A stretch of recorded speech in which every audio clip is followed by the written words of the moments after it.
سمجھنے کے لیے کہ ہم اب کس کرائسس میں پچھلے 14 ماہ میں ہمیں انٹر کر دیا گیا ہے سسٹین فری فال کے ذریعے. یہ آپ کو وینزویلا، میکسیکو اور ارجنٹینا میں جو کرائسس آئے تھے پچھلے 20 سال کے اندر مختلف ادوار میں، یہ آپ کو وہ اسٹڈی کرنے پڑیں گے، اور کیا مزری اور کیا وہاں پہ کیوس مچا تھا. خدا نہ خواستہ ایسا پاکستان میں کبھی نہ ہو. لیکن پھر ہم ہائپر انفلیشن کے لوپ کے قریب کھڑے ہیں. 38% انفلیشن ہے. 32,000 آپ نے نئی ویجز کی ہیں، اس کے ویج اسپائرل بھی اب شروع ہوئے گا ایک نیا. میں سمجھتا ہوں کہ 35% آپ نے گورنمنٹ امپلائیز کی بڑھائی ہے. ظاہر ہے وہ بھی ایک بینچ مارک ہوتا ہے ٹپکلی پرائیویٹ سیکٹرز کے لیے، تو وہ ایک ویج اسپائرل انفلیشنری سائیکل کو ایک فیول کرے گا.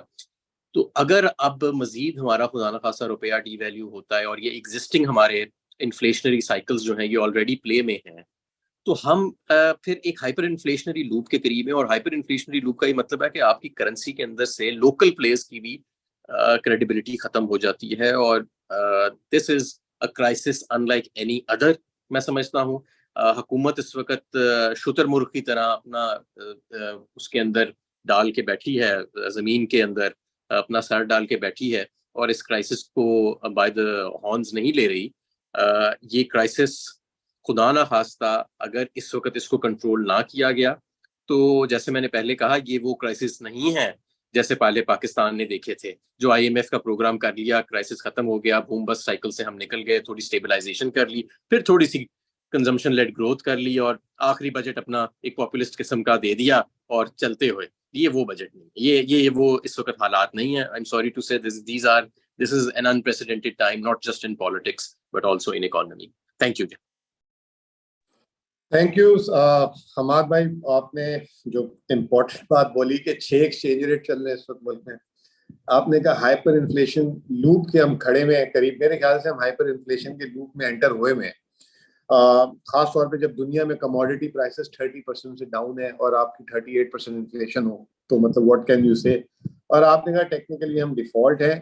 اس پہ جو ہے تھوڑی سی ہم الیبوریشن اور لے لیتے ہیں.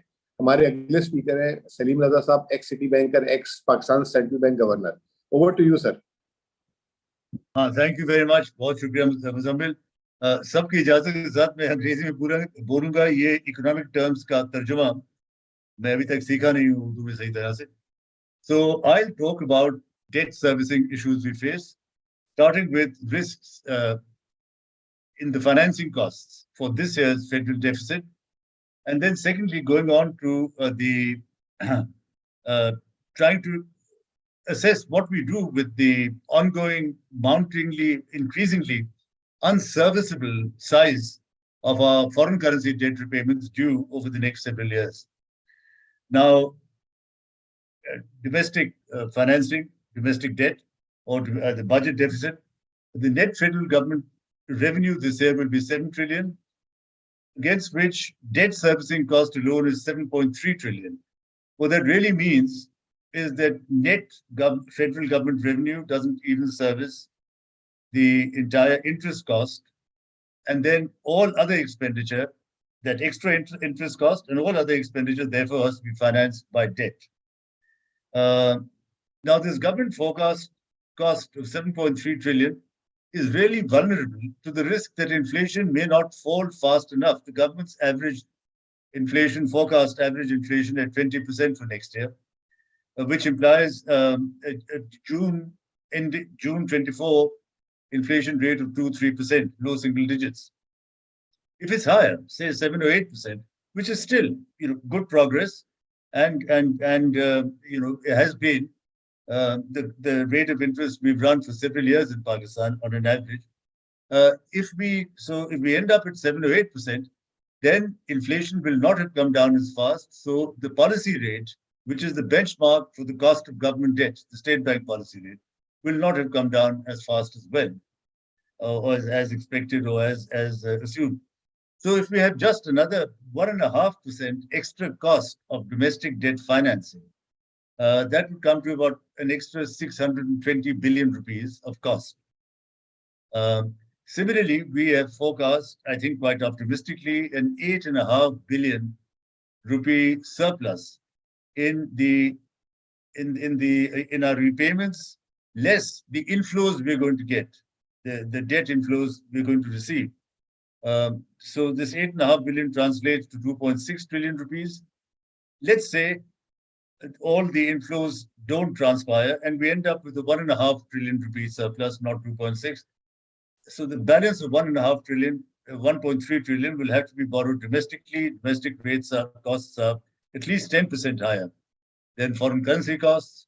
That would mean another cost of 130 billion. So the 130 billion plus the 620 on local currency debt is 750 billion, and that would put our debt servicing cost up to 8 trillion, which is 117% of the federal government revenue, assuming all the federal government revenue is actually achieved. Clearly, it's a mistake not to have pushed our FBR taxes higher by 2 or 3% this year. That's the only way out of this, the debt trap we had, where we're borrowing really only to pay interest. The principal never declines, in fact, keeps arising. And this situation has to be checked in reverse. Immediately, it's an absolute priority. All the things that Saqib mentioned will also, get accentuated and deteriorate if we stay in the debt trap. Second, now looking at external financing, the government's forecast, our debt load, as I said, 25 billion, is clearly beyond our debt servicing capacity. So some rearrangement of debt for stretching out maturities is going to be needed. The financial 24 inflows look at inflows of 24 billion, of which 7 billion is from the multilaterals. Program loans, project loans from the IBRD and the ADB. And there's also 2.3 billion there from the IMF. So besides this 7, there is another 16, of which 6 is commercial, which includes borrowing from banks and borrowing from bond markets and issuing foreign currency sukuks. Besides this 6, there's another 10 from bilateral assistance from Saudi, China, and the UAE. Well, if we're not in an IMF program, the commercial debt looks out of the question. And I think the bilaterals would very much, if they do both, if they extend new debt and roll over existing debt the way they have been doing, they'd like to see us, within the rigors and the discipline of an IMF program. Now, the fate, so the plausibility of these inflows is really not very certain. Now, at the same time, the fate of the current IMF program, we don't know, but it doesn't matter what happens to this program. It's ending anyway on the 30th of June.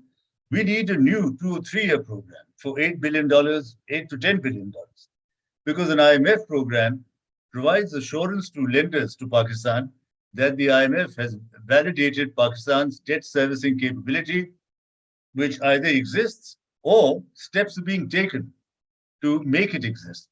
And this means that multilaterals go on lending and we regain access to commercial debt, which the CCC minus rating that we have now, we have substantially lost at the moment.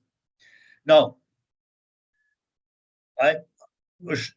before the IMF signs up, the borrowing country needs to provide them assurance that of debt sustainability.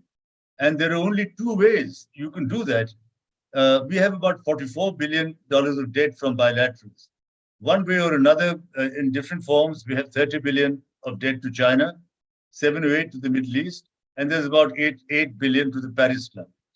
Now, if we can manage restructuring or postponing, extending the maturities of a good part of this, so that our debt servicing seems more viable than before, very good.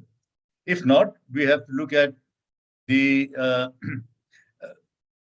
more onerous task of restructuring, looking at broad-based restructuring against all our different debt, not just bilaterals, but also multilaterals, and then also other special debt arrangements we have. And this is a more complex process. This will involve an advisor, the appointment of a steering committee from out of our lenders, who will then, and then getting in multi-class type of lending, getting everyone's agreement to a mutually acceptable method of reducing the debt burden is not easy to achieve. Besides, the two countries that the IMF has just disbursed money to because they've entered a program of Sri Lanka and Ghana, they've entered the program in the expectation that they will have completed their broad-based, not bilateral, broad-based debt restructuring in the course of this year, in the next 4 to 5 months. And the IMF has asked that the overall debt, the broad-based debt restructuring also include domestic debt, which is a new thing. And the reason is that domestic debt in most developed countries now, developing countries, has grown very substantially relative to foreign debt. It's happened across the board. So if you're looking at strain on government finances, domestic is now considered to be, a big weight. So what do we do? Which option do we take? It's very important to address this quickly, to grasp the nettle, whatever. If we can do it bilaterally, excellent. Otherwise, let's look at the other option.